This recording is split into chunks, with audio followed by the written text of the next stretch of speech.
வணக்கம் ரசிக பெருமக்களே. நம்ம இன்றைக்கி பார்க்க போகிற சேனலின் பெயர் ஸ்ரீ சக்தி சேனல்.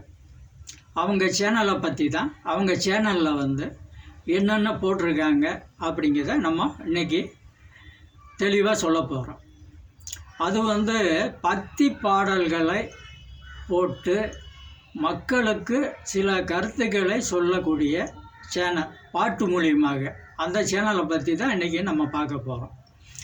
சரஸ்வதி ரெண்டு சைடும் ஒரு பையன் ஒரு ஆண் பசங்களை வச்சு, சின்ன பசங்களை வச்சு அவங்க அந்த குழந்தைக்காக வேண்டி சரஸ்வதி பேசுகிறாங்க. என்ன பேசுகிறாங்கன்னா, அந்த தெய்வம் படிப்பு தேர்வை பற்றி சொல்கிறாங்க.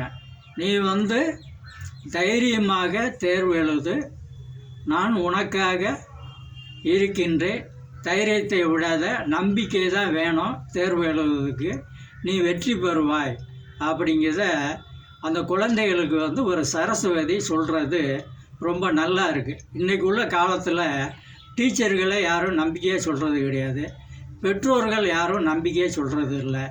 அதனால் ஒரு தெய்வமே இறங்கி சொன்னதாக நான் ஃபீல் பண்ணுறேன்.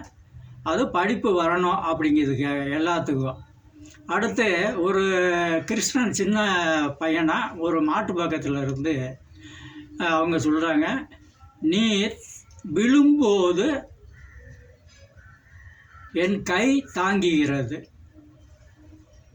நீ அழும்போது என் காது கேட்கிறது, கவலைப்படாத, என்னதான் கஷ்டங்கள் வந்தாலும் அத்தனையும் நான் தாங்குவேன், கஷ்டப்படாத, உண்மையாக இரு, உண்மையாக உழ அப்படின்னு சொல்லி மக்களுக்கு அந்த பாட்டின் மூலியமாக சில செய்திகளையும் விளக்கங்களையும் சொல்லியிருக்காங்க.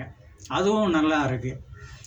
பிள்ளையார் பக்கத்தில் ஒரு எலி இருக்குது. உன் வாழ்க்கையில் நடக்கும் ஒவ்வொரு கஷ்டத்தையும் நான் பார்த்து கொண்டு இருக்கின்றேன், நீ சிந்தும் ஒவ்வொரு கண்ணீரும் எனக்கு தெரியும், நீ நம்பிக்கையாக இரு, விடாமுயற்சியை நீ விடாத, உன் முயற்சியை தொடர்ந்து செஞ்சுக்கிட்டு இரு, நான் எப்போதும் காப்பாற்றுவேன் அப்படிங்கிறத பாட்டு மூலியமாக சில விளக்கங்களை அந்த சேனலில் பிள்ளையார் சொன்னதாக சொல்லியிருக்காங்க.